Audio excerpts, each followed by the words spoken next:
You did what I'm saying. If they all hollers, I'm a counterfeit. Yeah, wanted money, I couldn't enjoy class. Hi guys, this is part 2 in my series of the XXL 2017 Freshman list. If you haven't, go and watch part 1 so you can understand my thought process behind this list and my initial picks. Of my initial picks in the first video, there was Nav, Ugly God, Famous Dex, and Playboy Carti. So let's start where that video left off and continue with the people that I think 100% need to be on the list. Who the fuck picked this little sorry ass beat? The first person in this video is Lil Peep, and although he may be one of the smallest on the list in terms of popularity, I think he has huge potential to be a superstar. It's all because of his sound. I've heard some people call it punk trap.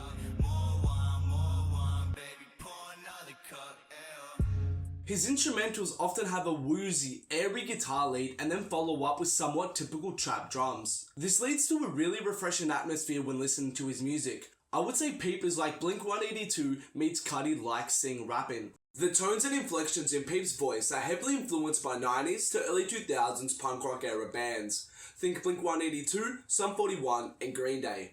Peep's aesthetic in his music is also heavily influenced by this era, everything from his hair to his subject matter to his instrumentals. Similar to how big Blink-182 were within white America, I could see Peep taking the same lane. It's like he took what these punk acts were doing and just translated it to a sound that is a driving force within culture today, hip-hop. Now, don't get me wrong, he is not the first to do this, and he is essentially a Kid Cudi offspring, but all it's gonna take for Peep is that one catchy enough single that connects with mainstream white America, and I think he's out of here. Peep's sound is refreshing and stands out, and I think XXL will be thinking along similar lines when they assess the wave and potential that Peep has, hopefully earning him a spot on this list. Girls make me think, girls like it on my dick, nah. Next up, we have Xxx Tent Ashion. Now, I've already done a video going in depth explaining his hype, so go suss that if you haven't, but I definitely believe he will be on this list. For starters, his fanbase and internet wave right now is on some next level shit.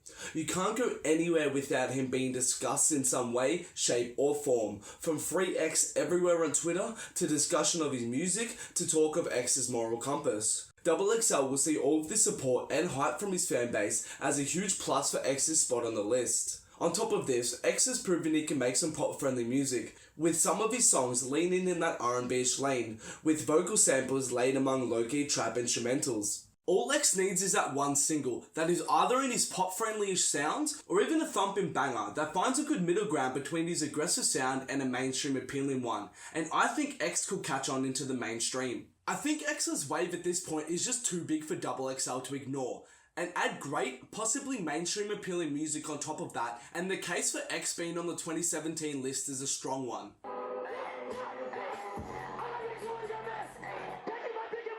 Next up is Maxo Cream. Now, I wasn't originally planning to have Maxo on my definitely list, but I looked back and reflected upon previous years. They generally keep at least 1 or 2 spots reserved for spitters, someone who is respected among his fans for bars, and Maxo is definitely one of those. He talks about your typical trap and drug dealing topics, but says it with more vividness, insight, and with a sicker flow than a lot of his contemporaries. Maxo's sound definitely has a mainstream appeal to it, with it generally leaning in a trap, whip-friendly sound. But he could definitely move more in the mainstream direction if he wanted to. All he would need is that one winning chorus and a proper single release to cross over. In saying that though, he doesn't need to, and he has shown that he doesn't need a hit to be relevant, instead relying on the strength of his music and hard work to get him this far. Stupid little bitch, want a friend on 5 grams? You a petty little hoe. Okay, so that's my list of people I think will definitely be on the list done. And now we move on to the 50-50s in my opinion. I'm gonna be extremely brief on all these artists, or else this video is gonna go for like 30 minutes. But enough talking, let's get it. You dig? Hey, what?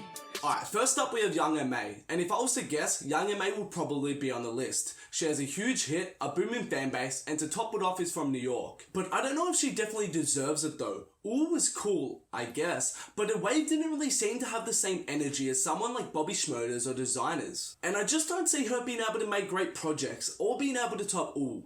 And now they wanna ride the wave, here's a paddle canoe. Next up we have Rich the Kid, and people have been saying Rich since 2015. But the way I look at it, if he hasn't blown up by now, he probably never will. He's had support from QC for years now, he has had big features, and he has had blog support, but he has yet to release a song that hits the Hot 100.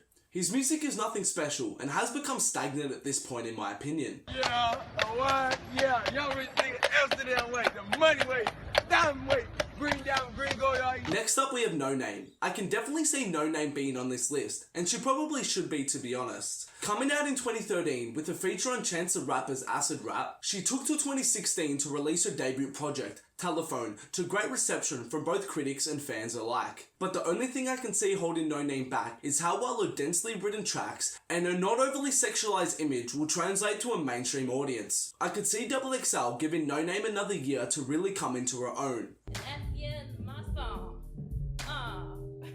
And next up we have Ski Master Slump God. I'll probably get hate for this, because people would think that if they put on X, they have to put on Ski, which may be true, but I just don't think Ski has the same level of hype that X has. And secondly, I don't think Ski has the same level of versatility music-wise as X, where he could make mainstream-sounding music without sacrificing his integrity. And for those two reasons, I can see XXL passing up on Ski in 2017. And next to talk about we have Mick Jenkins, who I think really should have been picked in 2016, as I could see him occupying one of those spitter positions I was talking about earlier. But with the release of THC in 2016, that, from what I read online, didn't seem to blow people at the park, or do much for me personally, I don't see him in a better position than he was last year, or even 2015 where he missed out as well. And next to talk about we have Thousand, Banforni and Uno the Activist. Although I fuck with both of them heavy, I don't feel that their spots on this list are guaranteed. There is such a deep talent pool this year, and neither of them are coming with a huge wave, a new sound, or a big song to really guarantee them a spot on my list.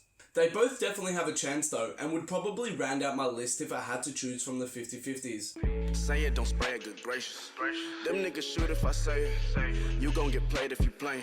And next to talk about we have Black, and Black has seen huge levels of success since dropping his debut project, Free Black. With backing from Interscope, Black seemed to pop out of nowhere and generated a considerable amount of buzz, with his biggest song nearly at 8 million plays. I think XXL will be slightly hesitant to put such a newly popping artist on the list, as they will have doubts about the strength of his fanbase. Moving on to Russ, and Russ has been grinding for a minute now, but it took until 2016 to really break through. He seems to be getting pushed pretty heavily by the industry, getting placements, interviews, and spots everywhere. But he genuinely does have a fan base, and he has had a tough grind, so I could see him getting on the list, but just not my choice for it.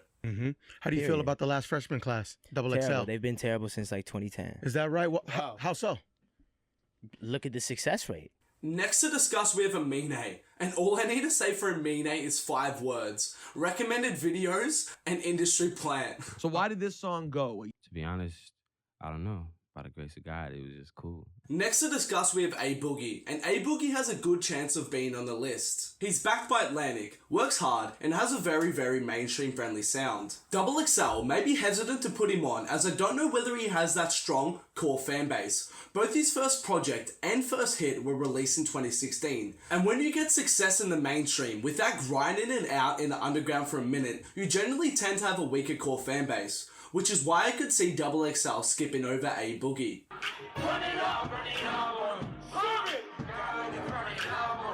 Next up to discuss, we have Rich Chigga. I could definitely see him being on this list, if only just for the meme and to stir controversy, but honestly, I don't see the appeal of his music outside the obvious hilarity behind it. I do like his voice, and he can flow well, but in my opinion, he just doesn't deserve it at this point, especially with such an enormous talent pool. My name is Brian. I'm 16 years old, and I have Kushothelioma. I am fully addicted to Kush. Moving towards the end of the list, we have Jazz Cartier. I fuck with Jazz heavy, and all of his projects thus far have been great, but without a new project in 2016, and not that much new music, I don't see how his case in 2017 is much stronger than it was last year, and that's the biggest roadblock, in my opinion, between him and XXL right now. I do hope he gets this spot though, if not this year, then hopefully next year. As a last point, I want to address Made in Tokyo. I'm gonna put this simply, he should have been on the 2016 list, but was probably overlooked due to a lack of a really strong core fanbase, and that is still the case. I think at this stage, to put him on the list would be redundant, and would take the spot away from another deserving artist. He's already had a huge hit, and has received cosigns from the likes of Big Sean, Travis Scott, and 2 Chainz, but he still hasn't been able to establish himself in the same way that Yachty, Uzi, or 21 has. A part of me hopes he makes this list, and he definitely has a chance, but I just don't feel like it will happen at this stage. Alright guys, that's all from me in this video. Thanks a lot for watching. Please like, subscribe, and follow me on all social medias for more. I can't fuck with you if we want friends on MySpace. Lord, why, Lord.